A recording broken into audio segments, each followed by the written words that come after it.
Dernière ligne droite de cette émission avec un dernier grand titre à vous présenter. Ce sera donc le premier bilan de cette CAN. On a joué dans tous les groupes maintenant. Et puis, notre invité, je vous rappelle bien que c'est M. Charles Toplé, donc, qui est originaire du Togo, qui est franco-togolais maintenant parce qu'il fait une belle carrière d'éducateur en France en ce moment. Saïda Fizi, que nous saluons de nouveau, et puis bien sûr, Joël Montlouis. Et nous allons retrouver l'instant web en fin d'émission avec Gaël Nana. Il y a toujours la question sur laquelle vous pourrez interagir. Qui, selon vous, terminera meilleur buteur de la CAN? Vous n'hésitez pas, vous allez toujours sur nos réseaux sociaux. Les grands rendez-vous de la CAN maintenant.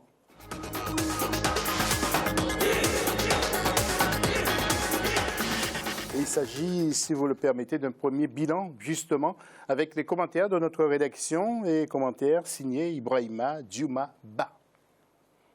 Pour la deuxième fois de son histoire, le Gabon accueille une Coupe d'Afrique des Nations de football, la plus grande compétition sportive en Afrique. Plusieurs infrastructures ont été réceptionnées pour l'occasion, notamment des installations sportives dans les villes de Port-Gentil et Oyem. Cependant, certains acteurs se sont plaints de l'état des pelouses, notamment celle de Port-Gentil. Ce que l'on peut retenir, en tout cas nous qui sommes là, à Franceville, on n'a pas ce problème, on n'a pas ce problème de pelouse. Parce que la pelouse est très bonne, et même jusqu'à hier, après la forte pluie que s'est abattue donc ici même à Franceville, et les équipes ont pu évoluer, en tout cas, dans des conditions optimales. Ici, en tout cas, au niveau de la pelouse, on n'a pas de problème. Bon, sauf que du côté de Libreville, on a vu les images, mais aussi on a entendu certaines réactions sur la qualité de la pelouse qui laisse en tout cas à désirer. Ce qui est aussi de Port-Gentil aussi, on a entendu, la pelouse laisse aussi à désirer, mais tout de même pour ce qui concerne le Sénégal, comme nous suivons depuis longtemps de la Coupe d'Afrique des Nations, pas de problème de pelouse ici à Franceville, pour les skis qui compétissent en tout cas. Outre l'état des pelouses, les organisateurs font face à un manque d'affluence des Gabonais dans les stades. Néanmoins, certains observateurs présents à Franceville donnent une bonne note au comité d'organisation de la 31e Coupe d'Afrique des Nations. Vous le savez, il y a pratiquement plus de 1000 journalistes qui font le déplacement en même temps pour venir couvrir donc la Coupe d'Afrique des Nations. La Confédération africaine de football étant rompue à la tâche, a pris les devants pour permettre en tout cas à la presse de pouvoir travailler dans des conditions optimales. Aucun problème, en tout cas pour ce qui est aussi des déplacements aussi, pour les entraînements des équipes. C'est vrai, le Sénégal est un 30 de kilomètres, mais il y a une navette qui part du stade de Franceville pour amener, disons, les journalistes vers ces sites d'entraînement de leurs équipes respectives. Moi, j'ai été à Libreville, où j'ai vu en tout cas de très bons réceptifs, des équipes qui sont logées véritablement dans de très bonnes conditions. Le Sénégal qui se trouve ici même à Franceville et qui est à 30 km donc de Franceville, à Bongoville précisément, et aussi dans de très bonnes conditions. Les équipes qui sont dans d'autres localités comme Moanda et autres ailleurs, donc sont, je pense, dans d'excellentes conditions qui se permettent en tout cas de pouvoir travailler. Après sa co-organisation avec la Guinée équatoriale en 2012, le Gabon a été désigné en 2015 par la Confédération africaine de football pour abriter la CAN 2017. Le chef de l'État gabonais, Ali Bongo, a fait de la réussite de cette édition sa priorité. L'opposition de son côté a appelé à de nombreuses reprises au boycott. Oui, Charles, vous connaissez un peu mieux que moi le terrain africain. C'est normal que le problème de la pelouse se pose sur tous les terrains d'Afrique, sauf peut-être l'Afrique du Sud. Je crois c'est l'entretien. Quand on veut travailler un terrain, il faut mettre des gens compétents, il faut mettre de la qualité et qui est de l'entretien. Je ne sais pas pourquoi en Afrique, on a toujours ce problème-là. J'ai regardé aussi les autres pelouses, je suis allé même à Lomé, j'ai regardé notre pelouse aussi, donc notre stade municipal, plutôt de Kégué.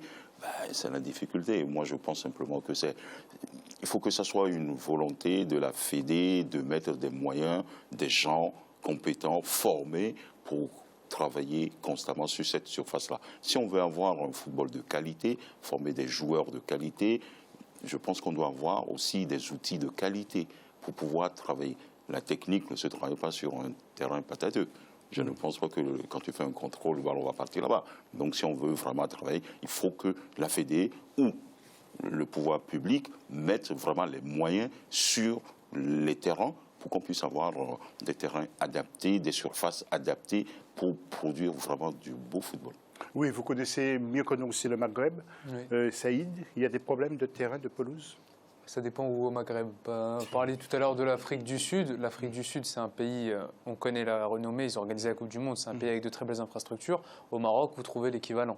Le Maroc, en termes d'infrastructures, de stades et de qualité de pelouse, c'est l'équivalent de l'Afrique du Sud. C'est les deux pays dans lesquels vous trouvez des infrastructures vraiment de top qualité, de top niveau. Pourquoi plus au Maroc qu'en Afrique du Sud qu'ailleurs? Vous allez par exemple dans un autre pays du Maghreb qui est l'Algérie, les conditions sont beaucoup plus difficiles. Le 5 juillet est systématiquement en travaux, c'est le plus grand stade d'Algérie. Il joue à Blida, la pelouse est difficile aussi. C'est vrai qu'il y a beaucoup de problèmes de pelouse, mais rappelons quand même, circonstance atténuante, que le Gabon a organisé cette compétition au pied levé. Le stade d'Oyem, il sort tout juste de travaux. C'est les Chinois qui l'ont bâti très récemment, là, il vient juste de sortir de terre.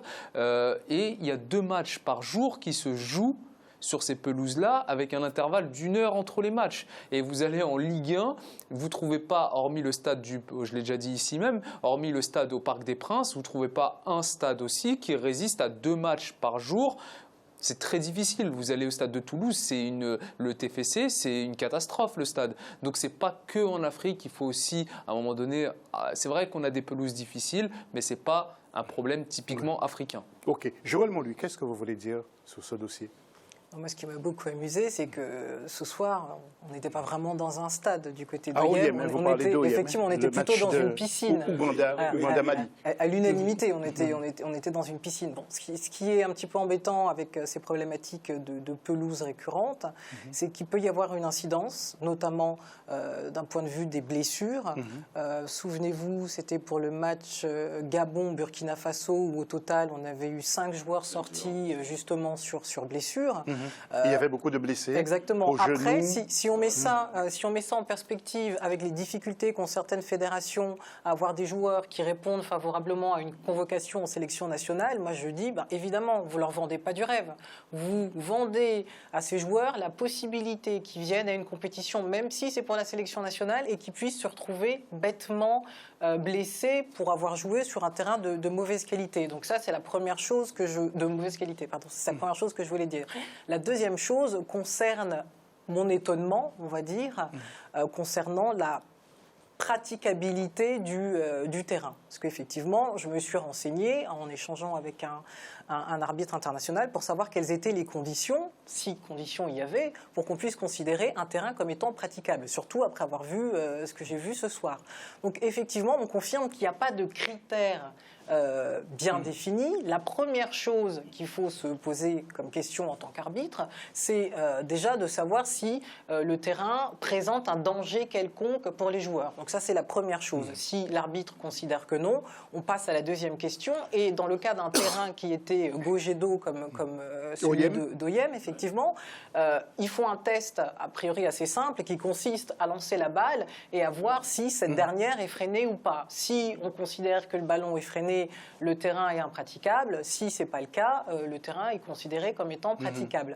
Donc là, effectivement, on peut s'étonner compte tenu du terrain qu'ils aient pu jouer dessus, mais dans le même temps, on comprend de l'autre côté les problématiques de calendrier. Dans cette compétition, on sait qu'on est en présence d'un calendrier très serré et reporter d'une journée ou de 2 un match ne réglerait pas forcément le problème du terrain et en plus on pourrait avoir des conséquences économiques et dommageables pour la compétition dans son ensemble. Merci. Joël, oui. Pour répondre juste à Fizi, le problème du terrain, je pense que ici, les terrains sont très bien traités. Mais en Afrique, les terrains ne sont pas très bien traités. Tu regardes un peu les gens qui travaillent et tout ça, ils ne mettent pas vraiment de la bonne volonté pour pouvoir travailler les terrains. Ok. Ouais. Bon. Qu'ils ne mettent pas de bonne volonté, ça c'est ton avis personnel. Maintenant, moi quand je regarde les terrains, je regarde le terrain de Bastia, je regarde le terrain du Toulouse Football Club, c'est une catastrophe et c'est aussi une catastrophe. Si on met sur le même poids que certains terrains en Afrique, c'est du même ressort. Et pourtant, quand vous avez des médias occidentaux qui vous parlent de la Coupe d'Afrique, ils vous font des sujets uniquement sur le terrain sur la pelouse africaine et ils vous parlent jamais des propres pelouses de la Ligue 1. On a vu les catastrophes que c'était à l'Euro au premier tour. Excusez-moi, les terrains étaient quasiment impraticables et il n'y a pas eu de sujet et de reportage des médias occidentaux sur la qualité des terrains ou très peu. ou très peu de sujets sur la qualité des terrains de l'Euro. Je suis quasiment d'accord avec Saïd.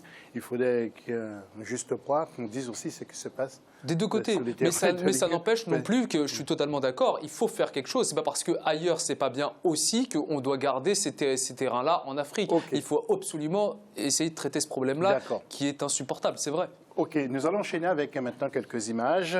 Avec, bien sûr, il s'agit de lancer un coup de projecteur sur l'équipe du Ghana et les frères Ayou avec ces images justement, une équipe qui a toujours répondu aux grands défis. Coupe du Monde, Cannes, Coupe du Monde en 2014, souvenez-vous, 2 buts partout face à l'Allemagne, André Ayou et à Samoa.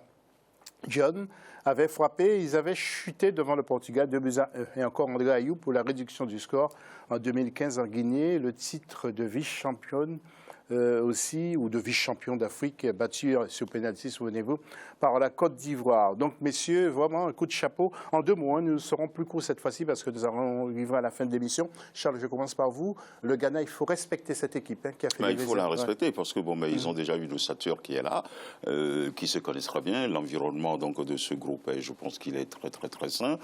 Les gens qui sont dedans, tout le monde sait ce qu'ils font dedans. Alors donc ils ont certainement des procédures de qui fait quoi dedans. Voilà. Je pense que cette équipe a une très belle allure et pour moi, c'est une très belle équipe. Oui, Saïd, vous avez dit qu'ils ont fait des réserves devant l'équipe de l'Égypte. Hein. Ils ont mis leurs réserves. Ils ont mis des joueurs remplaçants, effectivement. Il y a des titulaires qui ont été laissés au repos. Moi, cette équipe du Ghana, bien sûr qu'il faut la respecter. Elle est toujours là dans les grandes compétitions, toujours quart de finale, demi-finale, finale. C'est une équipe qui a beaucoup d'expérience. C'est la même équipe qui a fait le mondial quasiment. Même quand vous regardez sur le banc, c'est des joueurs qui jouent dans la plupart de grands clubs européens. C'est une équipe qu'il faut respecter, oui, et c'est même, je dirais même, c'est une équipe, les joueurs méritent mieux qu'Avram Grant. Oui. Joël, vous les voyez remporter cette CAN? Oh, je pense qu'ils sont bien. J'ai aussi un autre chouchou, c'est le Sénégal. Donc, à voir. Ouais. Donc, vous avez 2 chouchous. Le Ghana, non, mais c'est une question. Ça peut être une belle finale. Oui, non, mais attendez, Charles, c'est normal. Ah non, mais c'est son droit. Vous avez qu'un seul, vous. Moi. qui est rentré d'ailleurs. Nous allons voir. En tout cas, on retiendra que Joël Monlouis a 2 chouchous dans cette canne. On va regarder maintenant le tableau des résultats avec le groupe D. Et donc, pour vous rappeler que Ghana-Égypte 0-1, Ouganda-Mali 1 but partout. Classement Égypte 7 points. 2e Ghana 6 points. 3e Mali. Et 4e Ouganda. Un instant web maintenant et nous allons retrouver pour la synthèse Gaël Onana. Gaël, c'est à vous. José, quel joueur terminera meilleur buteur de cette compétition? C'est parti pour le top 3 des internautes. En pole position de ce classement, l'international congolais Junior Kabananga, âgé de 27 ans, il évolue comme attaquant au sein du FC Atsana. Il est d'ailleurs en tête du classement des meilleurs buteurs de cette CAN 2017. Lors de la 3e journée du groupe C, il ouvrait le score face au Togo à la 29e minute. Il promet donc encore beaucoup de surprises pour la suite de la compétition. Autre favori des internautes, Sadio Mané du Sénégal. Le milieu offensif de Liverpool FC se positionne clairement comme le meneur de cette équipe du Sénégal que plusieurs internautes considèrent comme la meilleure équipe de la compétition à ce stade. Ses statistiques en première ligue parlent pour lui. 8 buts pour un total de 19 matchs réalisés, ce qui laisse entrevoir du très beau football pour la suite de la compétition. Préjus Nakoulma du Burkina Faso referme ce classement des internautes. Il a été désigné homme du match face à la Guinée-Bissau. Lors du match contre le Gabon, il a également inscrit un but. C'était lors de la 2e journée du groupe A. Un avenir donc prometteur dans cette compétition avec son équipe qui a d'ailleurs terminé cette phase de poule comme première de son groupe. Pour la prochaine émission, nous vous invitons à répondre à la question suivante. Quelle équipe domine à l'heure actuelle le football africain? Pour y répondre, rendez-vous sur les réseaux sociaux avec le hashtag A24CAN2017 ou à l'adresse email can.gabon2017@africa24tv.com. Merci beaucoup Gaël Onana. Et puis juste une petite suggestion avant de faire un tour de table et remettre à l'antenne. Je vous conseille d'aller sur le site d'Africa 24 pour voir la réaction des supporters ivoiriens après l'élimination de leur équipe. C'est très chaud et les partages explosent sur nos réseaux sociaux. Grâce à vous, téléspectateurs d'Africa 24, je voudrais vraiment vous remercier. C'est la preuve, encore une fois, qu'Africa 24 est très, très suivi, ainsi que ses réseaux sociaux. Charles, un dernier mot avant de remettre en antenne? Mais moi, je dirais simplement que les quarts de finale donnent vraiment des beaux matchs. Et que chaque équipe, chaque sélection se libère pour produire vraiment du jeu, qu'on retrouve des vrais attaquants. Parce que moi, je n'ai pas vu des vrais attaquants, des attaquants percutants, des attaquants qui sont là pour marquer des buts. On verra ça en quart de finale. On verra bien les quarts de finale, on verra ce que ça va nous donner. D'accord. Saïd, un mot de la fin? Oui, je trouve Charles un petit peu sévère comme d'habitude. Il est très exigeant, Charles. Mais moi, je vois du beau football. C'est vrai qu'après, il y a la pelouse qui est pas très bien. Maintenant, par contre, on salue l'arbitrage. Arbitrage, encore une fois, qui a été scruté à la loupe. Et il n'y a pas eu de grossière erreur d'arbitrage, comme on a pu voir dans d'autres compétitions. Après, moi, j'espère aussi voir du beau football. Il y a des belles équipes. Les deux favoris qui manquent, c'est la Côte d'Ivoire et l'Algérie qui sont déjà sortis. Pour le reste, les gros sont là. Donc on s'attend à voir encore de beaux matchs. Voilà, Côte d'Ivoire et Algérie, c'était vos chouchous? Non, il n'y a pas mes chouchous. Vous connaissez mon chouchou, José. Oui, c'est le Maroc. C'est le Maroc. Joël, le mot de la fin? Moi, je pense qu'effectivement, on va se régaler. On va voir de belles choses. Et je vais juste donner un exemple de bonne pratique. Je vais encore revenir sur le Sénégal. C'est pas fait exprès. Pour chaque équipe qui passe en quart de finale a droit à une gratification d'une prime de 800 000 dollars. Ah oui, c'est vrai. Le Sénégal a d'ores et déjà attribué la prime correspondante à ses joueurs. 800 000 dollars. Exactement. Pour une qualification, là, pour avoir dépassé le premier tour? Exactement. C'est cher payé. Je sais que s'il y avait beaucoup d'argent pour la CAN de cette année... Ils ont revalorisé de façon importante les primes. Avant, c'était 600 000. Et là, l'équipe du Sénégal a gagné 800 000 dollars pour avoir passé le premier tour. Exactement. J'étais passé à côté de cette information, mais c'est cher payé. Hein. Et le tour suivant, en demi-finale, c'est 1,5 million. En finale, pour arriver en finale, c'est 2 millions. Et le vainqueur, c'est 4 millions. Ils sont chanceux, les Sénégalais. Hein. Non, mais il y a des sponsors solides. Hein. Ah ouais, on ne va pas citer les noms, mais il y a des costes. Bien sûr, mais vu l'effectif actuel de l'équipe du Sénégal, c'était le minimum de passer le premier tour. Parce que sur le papier, c'est peut-être la meilleure équipe d'Afrique. Ouais, bon, c'est dommage, Saïd, vous n'avez pas été footballeur sénégalais. Tant pis pour vous. Merci de nous avoir suivis. Est-ce qu'il a des qualités déjà? Oui, merci de nous avoir suivis. On vous retrouve très très vite pour une nouvelle édition de la CAN 2017. Salut.